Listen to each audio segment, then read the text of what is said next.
Good evening and welcome to Valley of Graces, Healing Our Brokenness.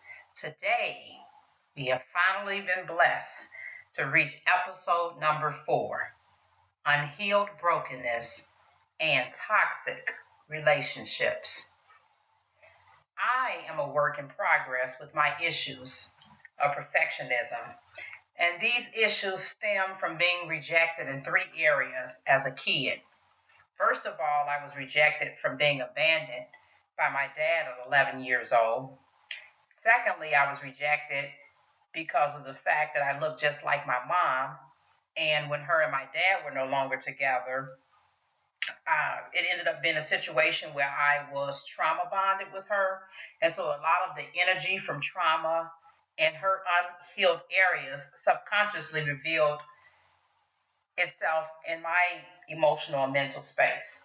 And the third thing that caused me to feel rejected was hearing a teenage girl outside of the church one Sunday afternoon, and she told another teenage girl that she didn't know that my mom was so beautiful, but she didn't know what had happened to me. I have been in therapy for over 6.5 years, working on my unhealed areas of brokenness. And within the last year, the Lord has really been speaking to me on dealing with my perfectionism issues. How did perfectionism play out with my children? Because of the toxic relationship with their dad, I thought that if I was the perfect everything, I could fix our marriage, not knowing that we were never going to go back to the beginner stage when he love bombed me. I had to apologize to my kids within the last 3 years for possibly causing them to feel rejected due to my own standard of perfectionism and how they behaved, what was expected of them, and how they dressed and appeared to others. When we don't work on our unhealed areas of brokenness, it bleeds all over everywhere and everyone like a faucet. And depending on how bad our brokenness is, not dealing with it can lead to us being the toxic / personality disordered individual who is unsafe for others to be around. We are all a work in progress. However, toxicity can be determined by patterns of behavior not matching up to what is said on a consistent basis. People who have PTSD and trauma possess a negative charge. And so if a person is personality disordered, they would bring that negative energy into the emotional and mental space of a person who has PTSD or trauma. So what are the signs and the symptoms of being in a toxic relationship? I've got quite a few here that I've noticed over the years, and I will go through them all as to benefit every one of us and to give us red flags, basically, to look out for in our ongoing relationships. We know that God has not given us the spirit of fear, so not going around living in fear, but we want to exert care and have boundaries going forth in our relationships. So here are the signs and the symptoms of being in a toxic relationship or in a relationship with a personality disordered individual. And I am not a mental health professional, nor am I a psychiatrist. However, these are signs and symptoms that I have noticed from over the last 20 years of having to deal with the dynamic, whether it was work, friendships, or in my marriage. These are the signs and symptoms that I noticed, and I hope that they will definitely help someone if they can see for themselves that they are involved with these red flags. The first one is extreme black and white thinking, and basically is judging and criticizing. This type of extreme black and white thinking is constant judging and criticizing other people and using it to deflect from the situation that they are in or from their own behavior. The second one is refusal to take responsibility, blaming others, and refusing to see their part, even if it's the point of 50 people telling that person the same thing. And I do know, just to be fair, it takes a while for the Lord to work on our hearts in certain areas. Just like I said, I have been dealing with perfectionism for years, and God really brought it to my attention within the last year. What I'm talking about here is refusing to take responsibility in all areas, not just there being one or two that we have a stronghold in, but this particular person refuses to take responsibility in any area that they are dealing with. Okay? They are the victim 365 days a year, 24 hours a day, 7 days a week. They are the victim. And another sign would be extreme anger and depression, outbursts of rage. And the rage is to the point where the victim is feeling like they are being held hostage. Indirect patterns of controlling you. And it took me a while to be able to catch on to this particular pattern. But for example, I can help you. I will take you to these 4 places you need to go. And by the time we're done with place number 2, all of a sudden there's an excuse for why place number 3 and 4 won't happen. So that's one indirect way of controlling you. That's an example. We'll try to openly embarrass you for your shortcomings, your trials, your issues that are close to your heart, which would end up causing a lot of constraint on your part, depending upon what the situation is. I had an individual who decided to try to blast me out on the fact that I had been homeless for 5 weeks. And we all know that's an area of sensitivity. And although the Lord had me to go through that, it's not something that a person who cares about another person would do. So that's basically what I'm trying to get you guys to understand when I say openly embarrassing for shortcomings and whatever your trials or issues are. The next thing is splitting. Splitting is in when something is either good, or all bad. And if it's good or bad, it's extremely good or it's extremely bad. It's either one way or the other. And you will know what splitting is because it seems unnatural. When it's overly good, the person leaves you with the feeling that you're missing out on something. It would probably invoke feelings of jealousy on your part and being insecure. And then if it's something that's really bad, that's exaggerated when it comes to splitting, it would leave you with the feeling that, oh, then maybe I'm disgusting if I do this and that or the other. Okay, so that's an example of splitting. And then another symptom would be validating your advice by listening to it, then invalidating by showing through either words or actions that they are not believing you. And then third, invalidating you again where they are siding with the offender or perpetrator. The next thing would be bullying. Then I have pretending to be ignorant or unknowledgeable about a subject. No social boundaries or social etiquette. It could be the life of the party. Will drop you like nothing else happened all of a sudden. The relationship is just over with no warning. You call them out on their behavior /sin, and you won't hear from them from anywhere from 1 to 2 weeks. The conversation will start out with something that they've done wrong that you want to address.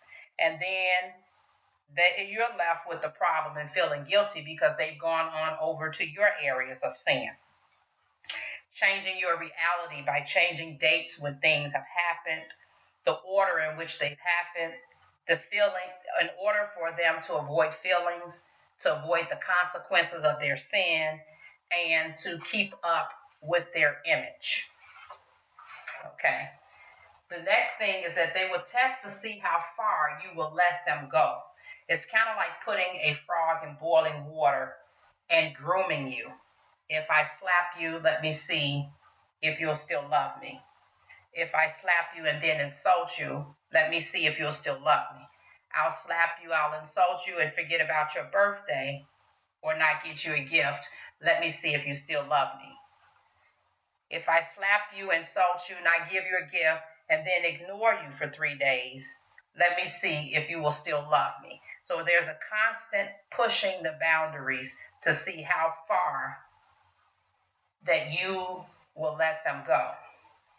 The next thing is mean and sweet cycles. Example, I abused you for 3 months. Okay, now let's go on vacation. I slapped you around for 4 or 5 months. Okay, here's a beautiful bracelet. And then abuse starts up again, and you just keep going through that vicious cycle. Another thing that's a sign or slash symptom would be overly dramatic and fake crying, like you're in a theater production. The next thing is steals your identity to the point where something in your gut doesn't feel right. It might not be your identity. It might be someone else that you know, kind of like in a single white female sort of situation. Constantly trying new things to fill a void that can't be filled. That is a sure sign of symptom of someone who is personality disorder. We all have voids. However, in a toxic or disordered individual, there is just emptiness that exists where childhood wounds have to be worked out, and it cannot be filled by people or things. It's a never-ending insatiety that the person feels that they can fill up but will not be able to fill. The woman at the well tried filling her void with men. When she met Jesus, she already had 5 husbands, and she was on her 6th man, whom she wasn't married to. She initially tried deflecting to take the attention off of her sin, but Jesus wasn't going to let her get by that fast. Jesus fed her in the spirit and truth. And after that, physical thirst no longer became a concern. Next, we have the woman who had been bleeding for 12 years. She walked around with physical, emotional, mental, and spiritual areas of unhealed brokenness. She also knew if she could just touch the hem of Jesus, she would be made whole. It was her faith in knowing this that was all she needed, and she knew that. In Mark 5:25-34, it tells the story. And a woman was there who had been subject to bleeding for 12 years. She had suffered a great deal under the care of many doctors and had spent all she had. Yet instead of getting better, she grew worse. When she heard about Jesus, she came up behind him in the crowd and touched his cloak because she thought, if I could just touch his clothes, I will be healed. Immediately her bleeding stopped and she felt in her body that she was freed from her suffering. And once Jesus realized that power had gone out from him, he turned around in the crowd and asked, "Who touched my clothes?" "You see the people crowding against you," his disciples answered, "and yet you asked who touched me?" But Jesus just kept looking around to see who had done it. Then the woman, knowing what had happened to her, came and fell at his feet and, trembling with fear, told him the whole truth. He said to her, "Daughter, your faith has healed you. Go in peace and be freed from your suffering." When it comes to disordered/toxic people, they have to want to get professional help. And just as a fair warning, we cannot help toxic people. And I want to repeat it again. We cannot help toxic people. We cannot fix them. We cannot save them. They will destroy us. They will drain you emotionally and literally suck you dry like a vacuum, leaving us with trauma such as PTSD, complex PTSD, and all other type of issues from having that relationship. They have to want to be helped, and this type of help needs to be done by a mental health professional.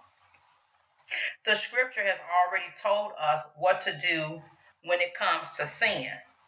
So if we are finding ourselves when it comes to a toxic / disordered individual saying the same thing over and over and over again for years, that is our hint to look at whether or not we are following what the scripture has told us, and that will help to give us a guideline of this is the point where I need to get out. In Matthew 18:15-17, it says, if your brother or sister sins, go and point out their fault, just between the two of you. If they listen to you, then you have won them over. But if they will not listen, take one or two others along, so that every matter may be established by the testimony of 2 to 3 witnesses. If they still refuse to listen, tell it to the church.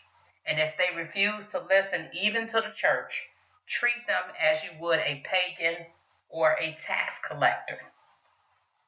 And this is the part where I realized I had gone wrong in that once that person didn't listen, and I knew that there were several other people who had talked to that person, and this situation had gone on for years, that was my clue to come out and leave the rest to the Lord. I believe these rules are there in Matthew 18:15-17 to help us avoid trying to fix people who don't want to be fixed. Unfortunately, they will rather walk around in pain and miserable and making everyone else miserable because they are in pain than to fix their problem. As the figure of speech goes, hurting people hurt people, and they have to be in enough pain in order to change the vicious cycle that they themselves have created from their childhood wounds. I hope that something that was said tonight would be of help to you, and I hope you have a blessed rest of your Sunday. God bless, and we'll catch you next time at Valley of Graces, Healing Our Brokenness. Good night. There's no sense in trying to do it on my own.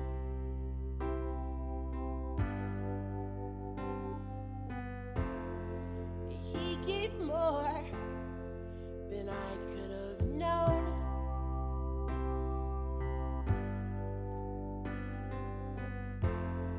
He turned those valleys into places to learn, instead of burn and perish away. And nights never so cold without His grace. How could I say that I've seen the world from His great love? How could I know what He could love? How would I've seen what He had in store for me if I didn't give up and let Him be my valley of grace, where things would change and maybe they'd take up the cross high again. The valley of grace never was the same after He had died. The love that refines.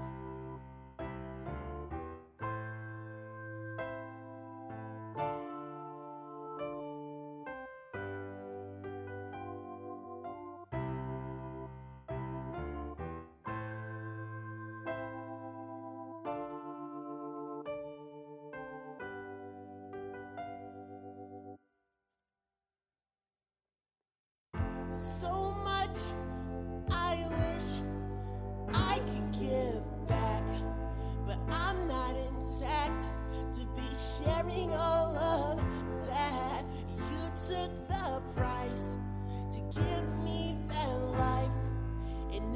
it's never gonna fade away.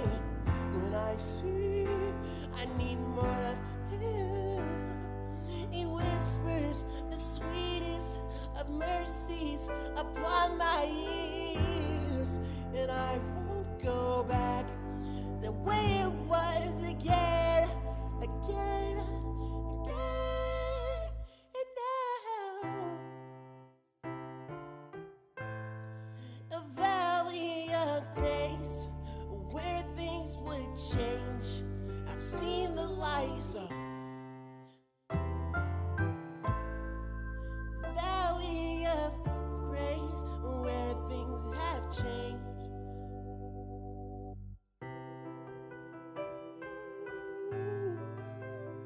Oh, I've seen so much, so much.